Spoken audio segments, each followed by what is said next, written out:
রব্বুল আলামিনের শুকরিয়া জ্ঞাপনে সকলে উচ্চ আওয়াজে বলি আলহামদুলিল্লাহ। মানবতার মুক্তির দূত সাইয়্যিদুল মুরসালিন ইমামুল মুরসালিন খাতিমুন নবিয়্যিন আশরাফুল মাখলুকাত আকা নামদার মদিনা কা তাজদার আহমদ মুহাম্মদ মুস্তাফা হুজুর পাক সাল্লাল্লাহু আলাইহি ওয়াসাল্লামের উপরে সকলে অত্যন্ত ভক্তির সাথে মহব্বতের সাথে শ্রদ্ধার সাথে সকলে দরুদ পাঠ করি। সবাই বলি সাল্লাল্লাহু আলাইহি ওয়াসাল্লাম। মওহার যুব সমাজের উদ্যোগে ওয়াজ ও দোয়া মাহফিলের অধ্যক্ষর সম্মানিত সভাপতি সাহেব,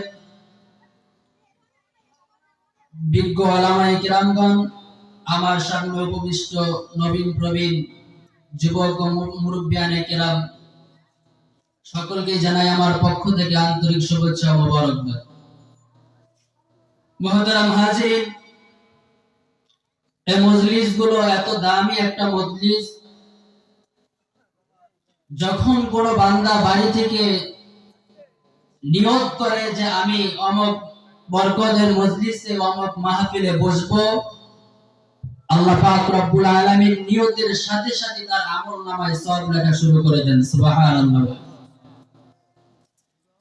ওই বান্দা যখন বাড়ি থেকে বের হয়, আল্লাহ পাক রব্বুল আলামিন ফেরেশতাদেরকে বলে, ফেরেশতারা দেখো আমার বান্দা মাহফিলের উদ্দেশ্যে যাওয়ার জন্য রওনা হয়ে গেছে, নেকির কাজের জন্য রওনা হয়ে গেছে।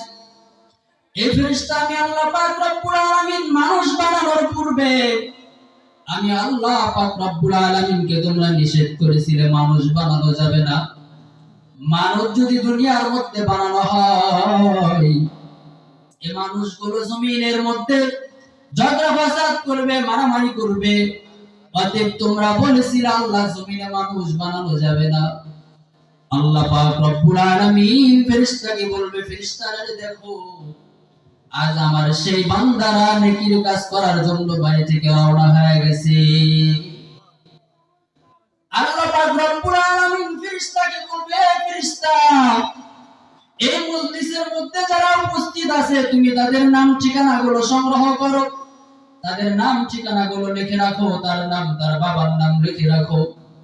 কাল কিয়ামতের ময়দানে বান্দার যদি মাপ পাওয়ার কোনো উসিলা না থাকে, আমি আল্লাহ পাক রব্বুল আলামিন এই ছোট্ট একখানা নেকির কাজের জন্য তাকে মাফ করে দিয়ে জান্নাতে ঢুকায় দেব। সুবহানাল্লাহ।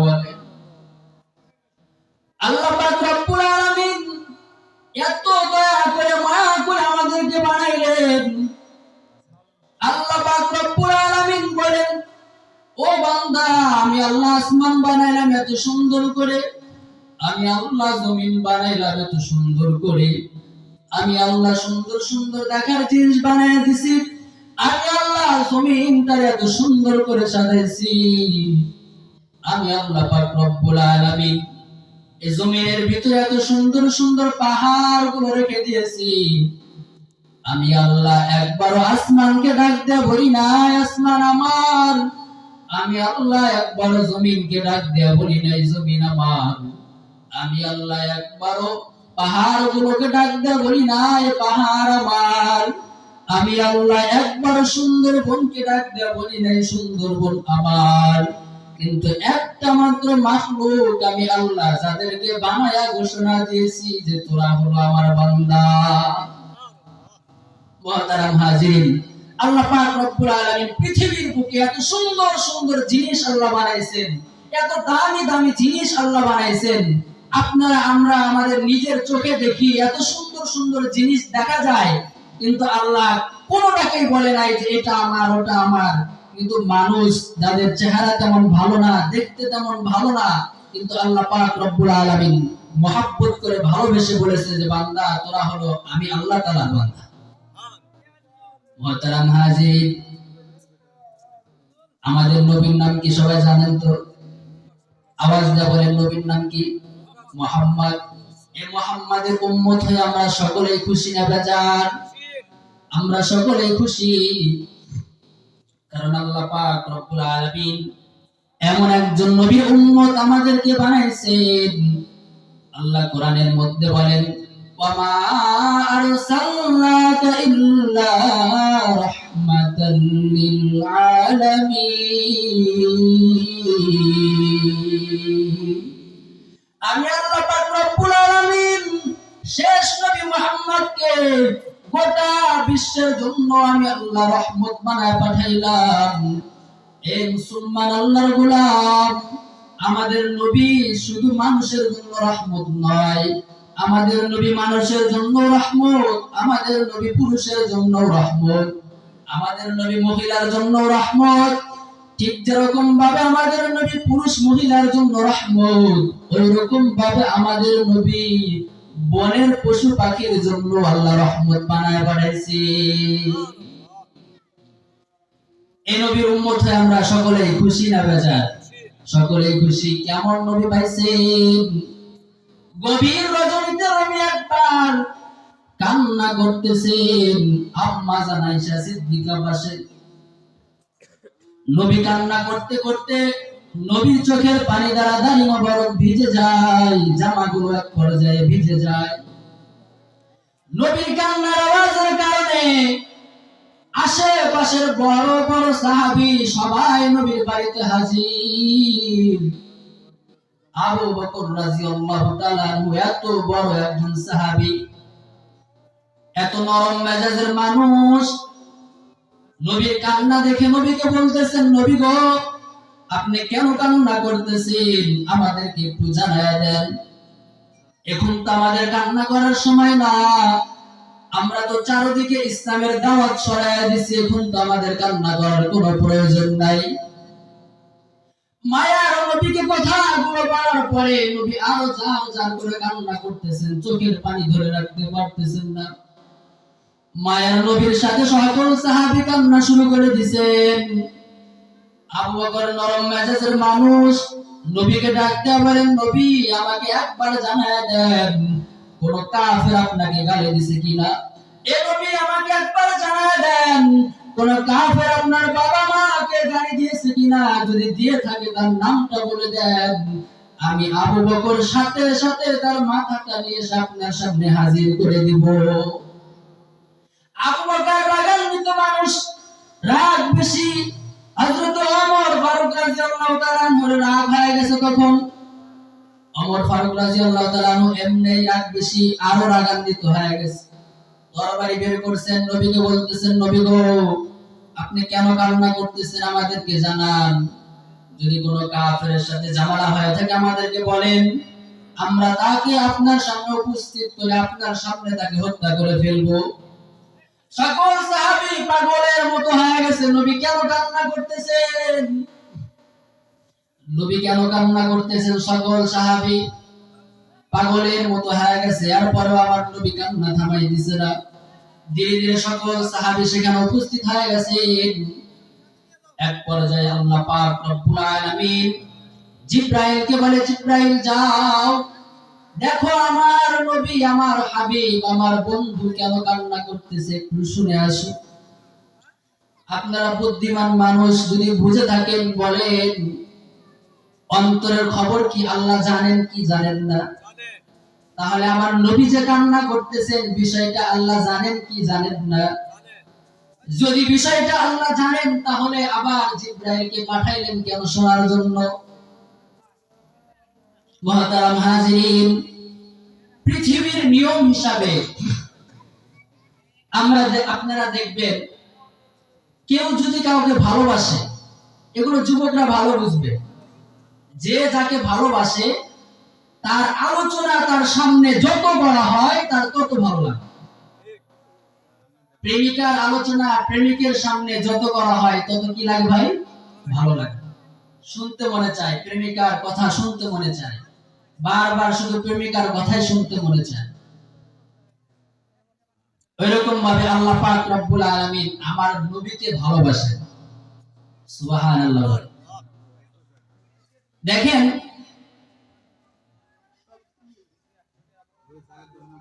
ইব্রাহিম আলাইহিস সালামের নাম শুনছেন আপনারা? হযরত ইব্রাহিম আলাইহিস সালামের উপাধি হলো খলিলুল্লাহ, আল্লাহ তাআলার বন্ধু। আমাদের নবীর উপাধি হলো হাবিবুল্লাহ, আল্লাহ তাআলার বন্ধু। তাহলে খেয়াল করেন, হাবিব মানে বন্ধু, খলিল শব্দের অর্থ বন্ধু। তবে মুহাক্কিক উলামায়ে কিরামগণ বলেন যে হাবিব মানেও বন্ধু, খলিল মানেও বন্ধু, তবে এই দুই বন্ধুর মধ্যে পার্থক্য আছে। কি আছে ভাই? হাবিব মানে বন্ধু, খলিল মানে বন্ধু, তবে কি আছে? পার্থক্য আছে। বলে পার্থক্য কি? বলে খলিল এমন বন্ধু মানে যে নিজের থেকে আরেকজনকে ভালোবাসে। যেমন ইব্রাহিম আলাইহিস সালামের উপাধি হলো খলিলুল্লাহ, কারণ ইব্রাহিম আলাইহিস সালাম সমস্ত জিনিসের ভিতরে আল্লাহকে খুঁজে খুঁজে বের করে আল্লাহকে ভালোবাসেন, এইজন্য তার উপাধি হলো খলিলুল্লাহ। আর আমার আপনার নবীর উপাধি হলো হাবিবুল্লাহ। হাবিবুল্লাহ কেন? কারণ নবীকে স্বয়ং আল্লাহ ভালোবাসেন। সুবহানাল্লাহ। নবীকে স্বয়ং কে ভালোবাসেন? আল্লাহ ভালোবাসেন। এই জন্য আল্লাহ নবীর উপাধি দিয়েছেন হলো হাবিবুল্লাহ। দুইটাই বন্ধু, তবে পার্থক্য হলো এক বন্ধু যে আরেকজনকে নিজের পক্ষ থেকে ভালোবাসে, আরেক বন্ধু যাকে আল্লাহ স্বয়ং নিজে ভালোবাসে। মুহতারাম হাজিরিন, আল্লাহ পাক রব্বুল আলামিন জিবরাইলকে বললেন, জিবরাইল যাও দেখো আমার নবী কেন কান্না করতেছেন, নবী কান্না করার কারণটা একটু জেনে আসো। জিবরাইল আলাইহিস সালাম নবীর কাছে হাজির। নবীকে বলতেছেন, নবী আপনি কেন কান্না করেন আল্লাহ জানতে চাইছে। নবী করিম সাল্লাল্লাহু আলাইহি ওয়াসাল্লাম বলেন, ভাই জিবরাইল, আমি নবীর উম্মত যারা সামনে আসবে অথবা এখন যারা আছে, এদের সময় এদের বয়স হলো অল্প, 70 থেকে 80 বছর পর্যন্ত এদের বয়স। কিন্তু আল্লাহ পাক রব্বুল আলামিন আমার পূর্বে যত নবী পাঠাইছেন, আল্লাহ পাক আমার পূর্বে যত উম্মত পাঠাইছেন, সকল নবী এবং উম্মতদের বয়স ছিল 1000 বছর, 400 বছর, 500 বছর। আমি নবী চিন্তায় পড়ে গেছি, কাল কঠিন কিয়ামতের ময়দানে আল্লাহ পাক রব্বুল আলামিন যখন হিসাব নেবে, ওই নবীর উম্মতগুলোর বয়স হবে বেশি, তারা নেক আমল করবে বেশি, আর আমি নবীর উম্মতের বয়স কম, এজন্য তারা নেক আমল করবে কম। তাহলে আমি নবী ওই সময় অন্য নবীর সামনে মুখ দেখাবো কেমনে? নবী চিন্তা করতেছেন, সামনে যে আমার উম্মত আসবে এদের বয়স সর্বোচ্চ 70 থেকে 80 বছর। আমার পূর্বে যত নবী আল্লাহ পাঠাইছেন এদের বয়স 100 বছর, 1000 বছর ছিল, 400 বছর ছিল। বয়স বেশি, আমলও বেশি। আমার উম্মতের বয়স কম, আমলও কম। আমি আল্লাহর সামনে অন্য নবীর সামনে কেমনে মুখ দেখাবো? এজন্য আমি আমার উম্মতের চিন্তা করে কান্না করতেছি। জিবরাইল আলাইহিস সালাম আল্লাহর কাছে হাজির। আল্লাহকে বলতেছেন, মালিক আপনার হাবিব তো এই জন্য কান্না করে কারণ তার উম্মতের বয়স কম, আমলও কম, এই জন্য নবী কান্না করতেছেন। মনে করতেছেন তার সকল উম্মত জাহান্নামে যাবে, এই ভয়ে নবী কান্না করতেছেন।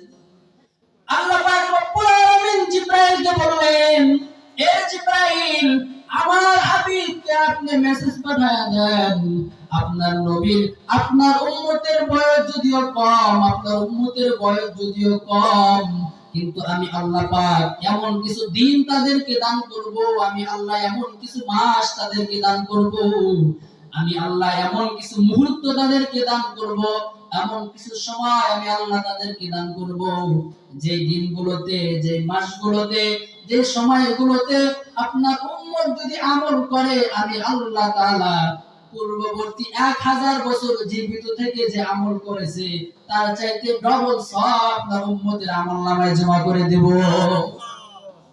মুহতারাম হাজিরিন, এত বরকত, এত ভালোবাসা, এত আমল, এত নেক আমল আল্লাহ দান করবেন কেন? আমাদের নবীর উসিলায়। এইজন্য আল্লাহ বলেন, ওয়া আরসালনাকা ইল্লা রাহমাতাল লিল আলামিন। আমি আল্লাহ পাক রব্বুল আলামিন নবীকে সমস্ত জগতের জন্য, পৃথিবীর জন্য, পরকালীন জগতের জন্য আমি আল্লাহ পাক নবীকে রহমত হিসেবে পাঠিয়ে দিয়েছি।